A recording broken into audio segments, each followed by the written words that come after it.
Hey there YouTube, Ruckman here with another weekly Pioneer Deck Tech, and today I've decided to celebrate the upcoming 1-year anniversary of the 2019 cinematic masterpiece Cats. So let's observe this Jellicle ball and see if we can send our opponents to the heavy side layer. We start with 4 copies of Leon and Vanguard, who just like Victoria starts out small and timid until the other cats show her the ropes, giving us a 1-drop that upgrades later on in the game. Next, we have our Mr. Mistopheles, or rather 2 copies of Adorn Pouncer. Don't let his looks deceive you, because there's some real magic eternalized in this double striking 1-1. Following the Pouncer, we have 4 copies of the twins Mungo, Jerry, and Rumpelteazer, Fleecemane Lion and Bronzehide Lion.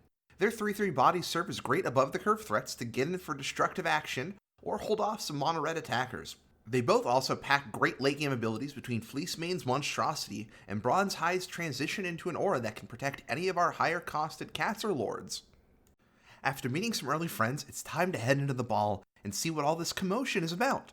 Of course, presiding over the Jellicle choice is our companion Kahira the Orphan Guard, doing their best old Deuteronomy, giving us access to a lord at any point in the game we need it. And we also get to play 3 in the main board as well. First up to make their case for the Jellicle choice is 4 of our resident Gumby cat Feline Sovereign, who helps make sure the other cats get big and strong while tidying up our opponent's side of the board of any pesky artifacts or enchantments. Following next is a play set of the old boisterous rum-tum-tugger himself, Pride Sovereign. This 2/2 for 3 starts out small but only grows larger with our board and has the added upside of being able to call in more cats to watch him strut around. Now, it wouldn't be a very filling ball without 3 copies of Bustopher Jones' King of Oreskos. This legendary powerhouse easily swells our board in size thanks to giving us another cat every time he attacks or blocks, and because he has vigilance, he gets to do both.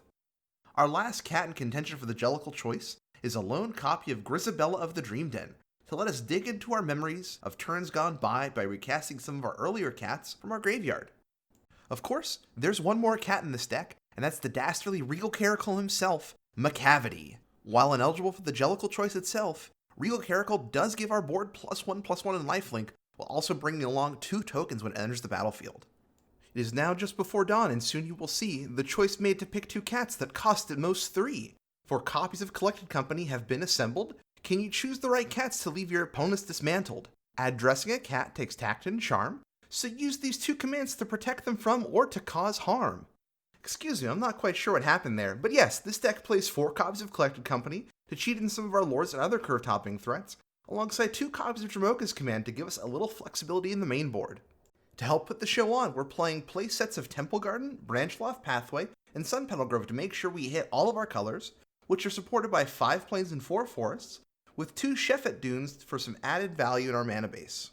Lastly, for our sideboard, we're playing 2 Deafening Silence as an on-color alternative to Dampening Sphere, which hurts our opponents more than us, 3 copies of Soul Guide Lantern to deal with graveyard shenanigans, and can be also used as a recursive cantrip with Luris, 2 copies of Backdate to destroy any and all possible enchantments we run into, 2 copies of Blessed Alliance, mostly for the aggressive matchup, but also works great against opponents who are usually attacking with only 1 or 2 creatures, 2 copies of Prowling Serpapard to help force through our cats against control, and finally a 3rd copy of Regal Caracal and 2 Vivian Monsters Advocate for any grindy matchups. I highly recommend Cats for anyone who wants to watch a movie and constantly ask the room how such a piece of cinematic excellence can be made in our lifetime.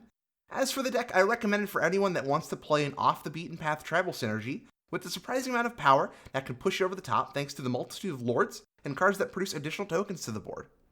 As always, this has been Ruckman with Crew 3. Be sure to like, favorite, subscribe, and hit that bell icon to keep up with our weekly deck techs. For more Pioneer content, you can find Crew3 A Pioneer Podcast on all major podcasting platforms, or you can join us over on twitch.tv/Crew3MTG, where I stream Pioneer or other things several nights a week. If you'd like to see your name added to the list of wonderful people at the end of all of our videos, head on over to patreon.com/Crew3MTG to support the podcast and this channel. Talk to y'all next week. Bye!